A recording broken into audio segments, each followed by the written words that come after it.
You have probably spent real money on serums, vitamin C, peptides, hyaluronic acid, growth factors, ingredients that the science says work, that can stimulate collagen, reduce pigmentation, firm and resurface aging skin.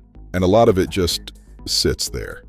Not because it is a bad product, not because you applied it wrong, but because your skin has a job, and that job is keeping things out. The outermost layer of your skin is called the stratum corneum. Think of it as a tightly sealed brick wall, dense, lipid-rich, and extraordinarily good at its one purpose, preventing things from crossing it. It keeps bacteria out, it keeps water in, and it keeps the vast majority of your skincare products right on the surface, where they evaporate, oxidize, and ultimately accomplish a fraction of what they were designed to do.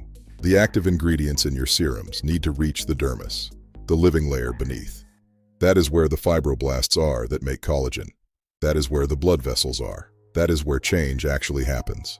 But for most topical products, the stratum corneum is an impenetrable wall. The molecules are too large, or the chemistry is wrong, or both, and the skin simply will not let them through. This is not a flaw in your skincare routine. It is biology working exactly as designed. The question is, what do you do about it? Microneedling solves this problem mechanically. Tiny needles, we are talking fractions of a millimeter, create microscopic channels that bypass the stratum corneum entirely.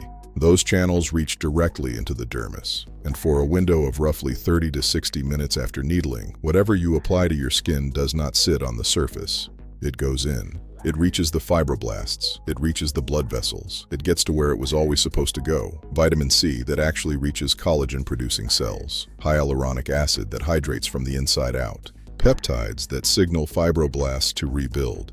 Growth factors that trigger genuine cellular repair and regeneration. These are not incremental improvements. They are a fundamentally different kind of delivery. And that is before we even talk about what the needling itself does. Because creating those microchannels also triggers something called the wound healing cascade, your body's own system for building new collagen. You are not just getting better product absorption. You're activating a biological repair process that cosmetic creams simply cannot touch. For a long time, this was exclusively a clinical procedure. You made an appointment, paid professional fees, sat in a treatment chair, and went home with your face looking like a very determined tomato. But access was limited, cost was real, and downtime was a genuine consideration. Then home devices became available, and the adoption curve went nearly vertical. People are doing this on their faces, their necks, their scalps for hair loss. They are pairing it with sophisticated serums. They are seeing results that their previous routines never delivered. I am one of those people. I spent years as a surgeon. Then I owned and operated a medical spa, where I performed skin procedures myself. I know this modality from the clinical side. Almost nobody was teaching home practitioners the things that actually matter. The biology, the depth science, the device differences, and critically, the risks. That is what this series is. Here's what we are going to cover.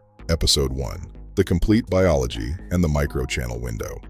Episode 2. Derma rollers versus automated pens and the FDA classification question. Episode 3. Depths and sterilization. Episode 4. What serums to use and what to avoid. Episode 5. Risks like hyperpigmentation and infection, and the warning signs to call a professional. This is not about chasing trends. It is about understanding a genuinely powerful tool well enough to use it responsibly. I am putting it in one place, in plain language. Episode 1 is next. See you there. If you are ready to explore devices and serums before we even get to Episode 1, visit unbedsidemanners.com.